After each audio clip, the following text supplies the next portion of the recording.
Amigos de Biblia Libre, ¿cómo están? Mi nombre es Edgar Escobar, bienvenidos al noticiero de Biblia Libre, con las mejores y las peores noticias del mundo cristiano en la actualidad. Hoy es 23 de agosto de 2026 y estos son nuestros titulares.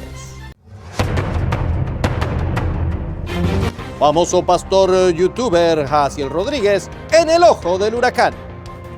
Polémica en redes sociales por extraño ritual en Italia. Apóstol Arrázola ahora es embajador. Se filtra la lista negra de pastores en Estados Unidos. Pastor se proclama la cuarta persona de la Trinidad. Nuria Piera no para. Nuevo reportaje causa revuelo. Y comenzamos hoy en Italia, mamma mía, donde un evento romanista se ha transformado en algo absolutamente viral. Miles de fieles se congregaron en Catania, Italia, para conmemorar los 900 años del regreso de las reliquias atribuidas a Santa Agueda. Durante la ceremonia, el cráneo fue colocado dentro de un busto relicario, expuesto públicamente, besado y venerado por los devotos. Además, el cardenal Pietro Parolin, enviado pontificio, coronó solemnemente la imagen. Según la prensa católica, aquello constituyó un momento de profunda espiritualidad, porque aparentemente cuando se coloca un cráneo dentro de una estatua, se le ofrecen reverencias y se le pasea entre las multitudes, el problema no es la idolatría, sino la falta de vocabulario suficientemente elegante para describirla. La propia información católica confirma que el cráneo fue expuesto a la veneración y reconoce la presencia oficial de Parolin en las celebraciones.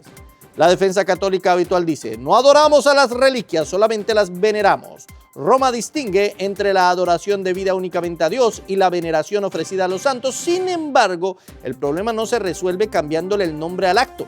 Si una persona se inclina, besa, corona, pasea y dirige peticiones religiosas ante los restos de un muerto, puede llamarlo veneración, devoción o cariñito litúrgico. El gesto sigue siendo religioso y idolatría. Los apologistas romanistas también mencionan que los huesos de Eliseo revivieron a un muerto en Segunda de Reyes 13:21 y los pañuelos de Pablo en Hechos 19 hicieron milagros para defender este acto idolátrico. Pero ninguno de esos pasajes muestra a creyentes besando huesos, coronando cadáveres, organizando procesiones o pidiendo su intercesión. Son milagros extraordinarios realizados sobrenaturalmente por Dios y no instrucciones para establecer el culto a las reliquias. La Biblia manda honrar dignamente los cuerpos mediante la sepultura, pero reserva toda práctica religiosa para Dios. Honrar verdaderamente el testimonio de Santa Agueda sería imitar su fidelidad a Cristo. Exhibir, besar sus restos es reemplazar esa fidelidad por un espectáculo religioso. Y cuando una criatura recibe gestos sagrados que la Escritura no ordenó, la diferencia entre adorar y venerar termina siendo una explicación muy sofisticada para justificar una idolatría bastante evidente. ¡Ay, Dios mío! No, qué pena. Yo sé que salieron muchos apologistas a dar sus explicaciones allá rebuscadas, pero no me convenció ninguno. Lo cierto es que ninguno de los verdaderos siervos del Señor recibió jamás ningún tipo ni de adoración ni de veneración. Sí, eran respetados y honrados, pero pues ellos eran muy humildes. Hechos 10:25, Cornelio salió a recibirle y postrándose a sus pies adoró, mas Pedro le levantó diciendo: levántate, pues yo mismo también soy un hombre. Como muy humanos son muchos pastores, que además de humanos son bastante pecadores viviendo en pecado. Y eso lo ha revelado la lista negra de pastores de los Estados Unidos. Sí, señores, se filtró, se publicó y ahora está causando un revuelo tremendo aquí en los Estados Unidos. Una nueva y escalofriante base de datos acaba de encender las alarmas dentro del protestantismo estadounidense. Su nombre es Protestant Accountability y reúne más de 2.700 registros de pastores, líderes, empleados y colaboradores de iglesias públicamente acusados de abuso, explotación o encubrimiento. La cifra impresiona: 1.578 pastores principales, 694 pastores y líderes juveniles, 172 pastores asociados, 93 directores de alabanza y 24 hijos de pastores. Los registros abarcan más de 100 denominaciones e incluyen fotografías, cargos desempeñados y las congregaciones donde trabajaron. No estamos hablando de 20 hombres aislados ni de una sola denominación, estamos ante un mapa gigantesco de acusaciones extendidas por iglesias, ministerios, campamentos y centros educativos. Sus creadores son sobrevivientes de abusos cometidos dentro de ambientes religiosos. La presidenta del proyecto, Chell Taylor, recibió en 2022 un acuerdo judicial después de denunciar que fue abusada íntimamente por un pastor de Journey Church, congregación afiliada a la Convención Bautista del Sur. Según Taylor, la institución decidió proteger al pastor antes que responder con transparencia, verdad y justicia. La base de datos no realiza investigaciones propias, recopila información que ya es pública, expedientes judiciales, acusaciones penales, demandas, documentos gubernamentales e investigaciones periodísticas. Algunos de los registrados fueron condenados, otros admitieron conductas indebidas, fueron suspendidos o expulsados y otros solamente enfrentan a acusaciones públicas. Por eso es indispensable una aclaración. Aparecer en esta lista no equivale automáticamente a haber sido declarado culpable por un tribunal. Una acusación debe investigarse y toda persona conserva la presunción de inocencia. Pero la presunción de inocencia tampoco significa que las iglesias deban cerrar los ojos, borrar los antecedentes y enviar discretamente al señalado hacia otra congregación. Precisamente ese es uno de los problemas que la plataforma intenta detener. En muchas iglesias protestantes no existe una autoridad central que conserve los registros disciplinarios. Los responsables afirman que su propósito es proteger a posibles víctimas, ayudar a policías y fiscales, revelar encubrimientos y permitir que las familias investiguen a quienes trabajan con sus hijos. El proyecto continuará creciendo, pues sus administradores aseguran que constantemente reciben nuevos informes. Hace un tiempo los bautistas del sur informaron o dijeron que iban a hacer una cosa similar y nunca pasó nada. ¿Qué pasó, señores bautistas del sur? ¿Por qué no hicieron algo parecido a esto para que la gente sepa quiénes han sido acusados de estos delitos? Primera de Timoteo capítulo 5 verso 20 dice: a los que persisten en pecar, repréndelos delante de todos para que los demás también teman. Y está hablando de ancianos, de pastores. Sí, señores, esto no tiene por qué meterse debajo del tapete. Pero bueno, vamos ahora con nuestro flash informativo.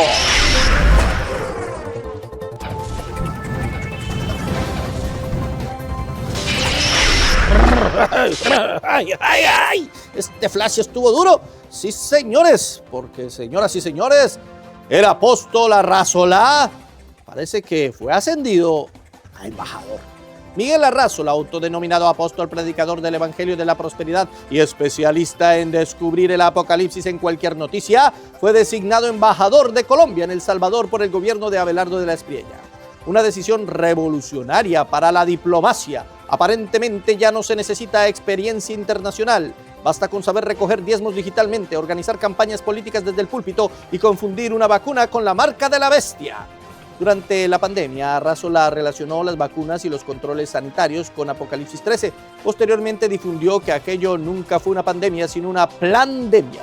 Sin embargo, la marca de la bestia implica adoración consciente y lealtad al anticristo, no recibir un medicamento.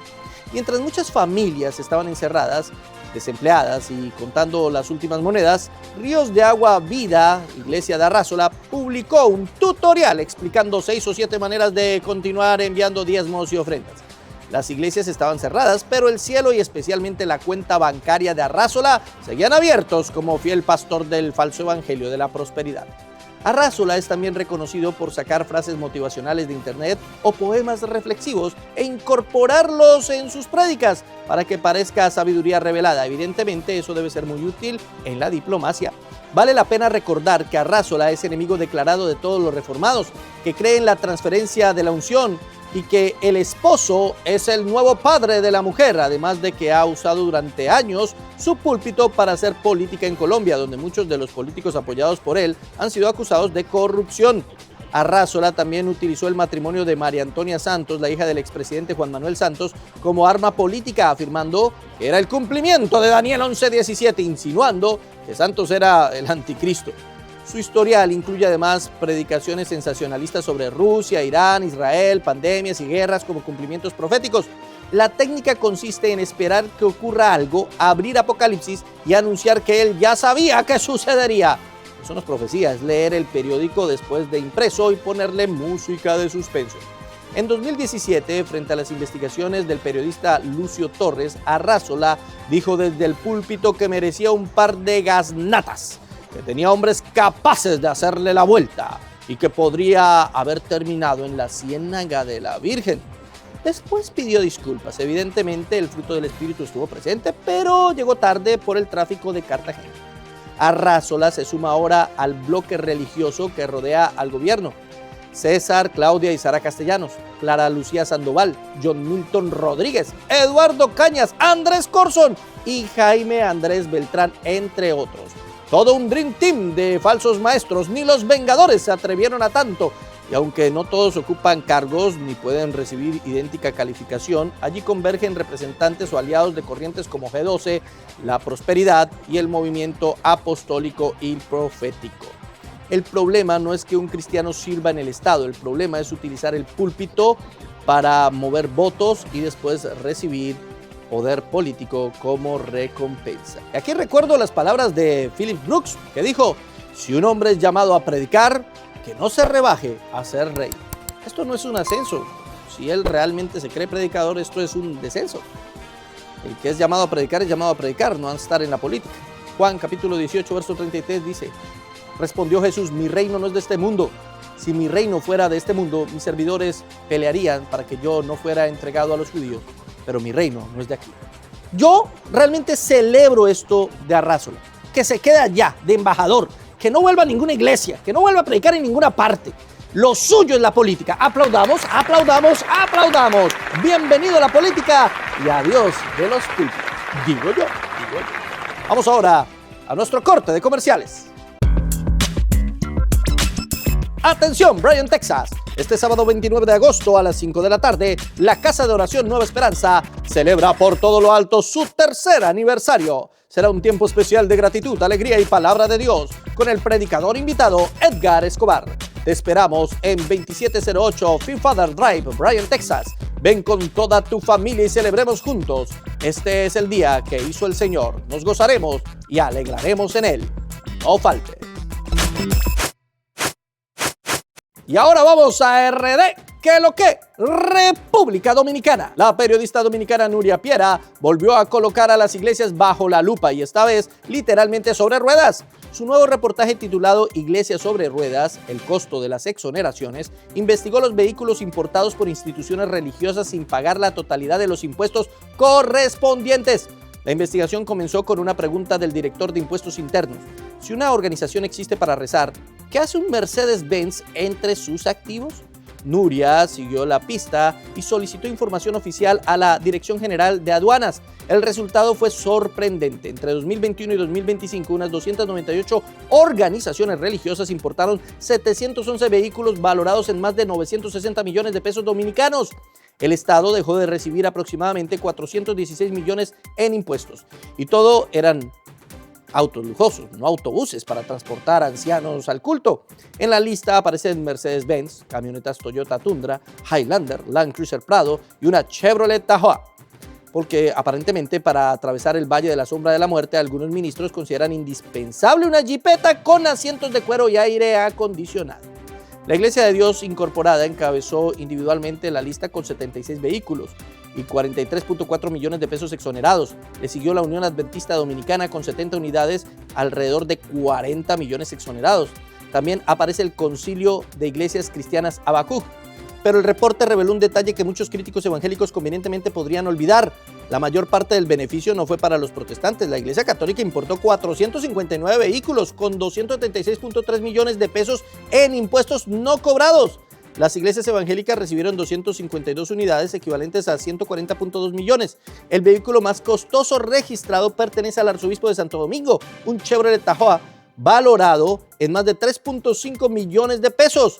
El director del Servicio Social de Iglesias Dominicanas defendió las exoneraciones, argumentando que las congregaciones realizan una valiosa labor comunitaria y que los beneficiarios firman una declaración jurada garantizando el uso institucional. También explicó que Hacienda no puede discriminar simplemente por la marca y que cuando un automóvil supera los $30,000, el interesado debe pagar la diferencia correspondiente. Por tanto, el reportaje no demuestra un robo automático ni ilegalidad. La pregunta central es otra.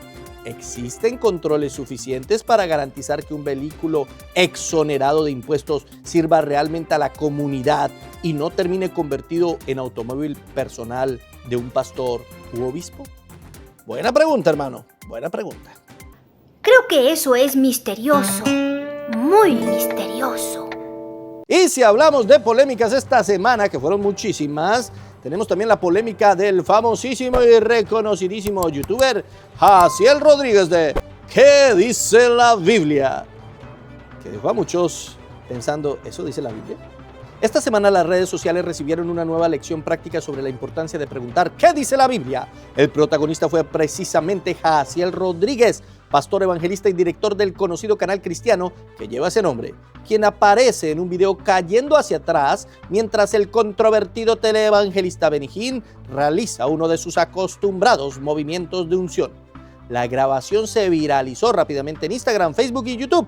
Algunos usuarios escribieron: cuando el que preguntaba qué dice la Biblia dejó de preguntárselo. Otros lamentaron: se nos cayó un grande. Y nunca una frase había sido tan teológicamente discutible y al mismo tiempo tan literalmente exacta. Hasta el momento no encontré una respuesta pública de Jaciel explicando el episodio. Tampoco pude confirmar con seguridad la fecha y el lugar originales del video. Lo verificable es que comenzó a circular masivamente esta semana. Sin embargo, su cercanía doctrinal con Benny Hinn no es nueva ni secreta. En sus propias publicaciones, Rodríguez lo describe como un hombre de Dios a quien admira y honra.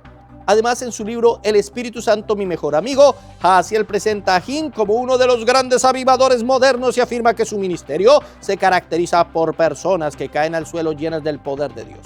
También relata que verlo ministrar por televisión lo cautivó y que posteriormente asistió a sus campañas. Es decir, no parece que Jaciel tropezara accidentalmente con Benny mientras buscaba la salida del auditorio. Llegó allí creyendo precisamente en esa clase de manifestaciones. Sus seguidores salieron en su defensa diciendo que nadie debe juzgar una experiencia espiritual que no ha vivido. Otros recordaron que Dios puede tocar físicamente a una persona. Eso es cierto, Dios es soberano y una reacción corporal por sí sola no demuestra fraude. El problema comienza cuando una caída provocada por el movimiento de un predicador se presenta automáticamente como evidencia de una unción transferida.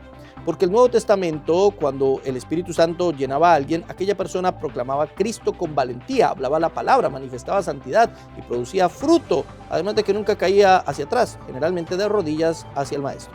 Además, hay que recordar que Benny Hinn lleva décadas siendo cuestionado por profecías fallidas, afirmaciones de sanidades no verificadas, solicitudes de dinero y una vida de enormes lujos. Por eso resulta particularmente grave que un canal llamado ¿Qué dice la Biblia? Termine validando una práctica cuya defensa depende mucho más de la tradición carismática que del texto bíblico. La caída de Jaciel no demuestra necesariamente que sea un falso creyente, ni permite conocer lo que ocurrió interiormente, pero sí revela una contradicción que merece ser examinada. Quien construyó su ministerio preguntando qué dice la Biblia debería comenzar por formularse esa misma pregunta frente a Benny Hinn. Y la respuesta, por incómoda que resulte, es bastante sencilla. Así no dice la Biblia. Sí, ese canal, Así dice la Biblia, pues no lo recomendamos nosotros porque generalmente dice cosas que la Biblia no dice. Más allá de las diferencias secundarias que tengamos, sí tenemos diferencias que son bastante importantes y que rozan las herejías. Esta es mi opinión, es mi editorial, mi punto de vista. Uno en el periodismo hace editoriales, hace puntos de vista, eso es parte del periodismo. ¿Pero qué opina usted? Colóquelo aquí en la caja de comentarios, es muy valiosa también su opinión y su punto de vista. Vamos ahora a nuestro rincón chiflado.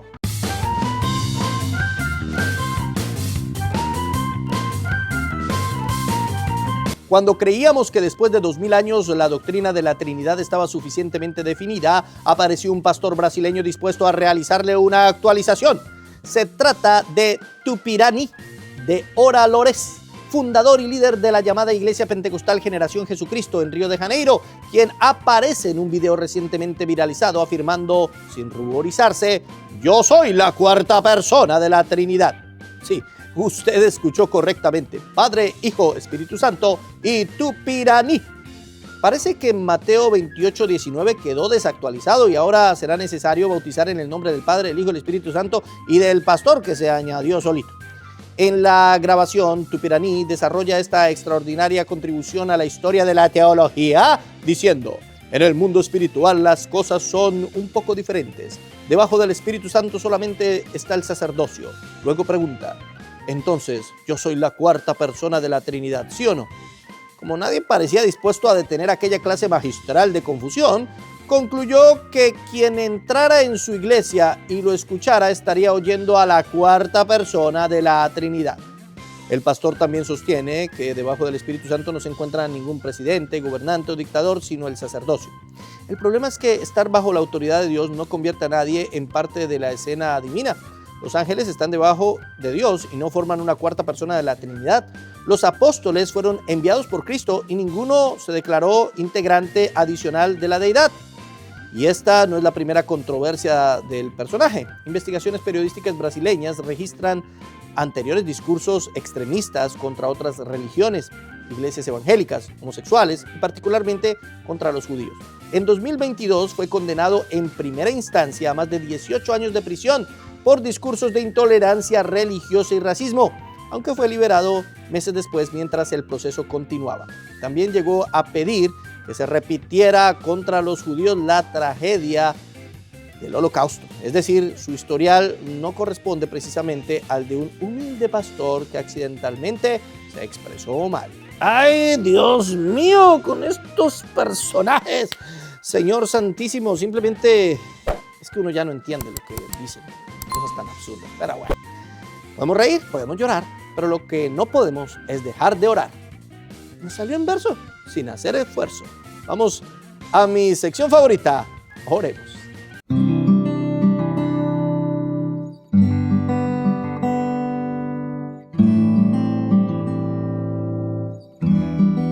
Oremos por el pastor David Tang y otros 6 cristianos que permanecen desaparecidos e incomunicados después de ser detenidos por agentes de la policía en Shanghái. Oremos por la familia de Dulcineia Oliveira Pantoja, de 83 años, fallecida el pasado 15 de agosto durante la Marcha para Jesús en Brasil. Oremos por la reconstrucción de Venezuela y Colombia después de los terremotos.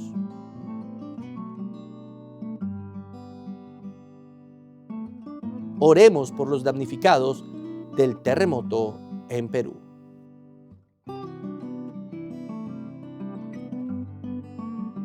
Oremos, mis hermanos, no nos cansemos de orar. Oremos.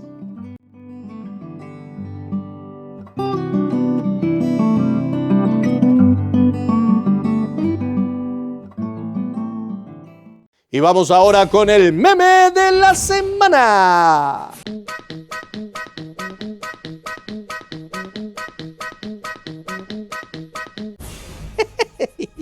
Está buenísimo, Quique, ¿sí o no? A mí me parece. ¿Qué opina usted? Colóquelo aquí en la caja de comentarios. ¿Tiene noticias, opiniones? ¿Tiene puntos de vista que sean valiosos? Escríbalos, los leemos todos. Así que gracias por estar con nosotros. Comparta este video por todas las redes sociales.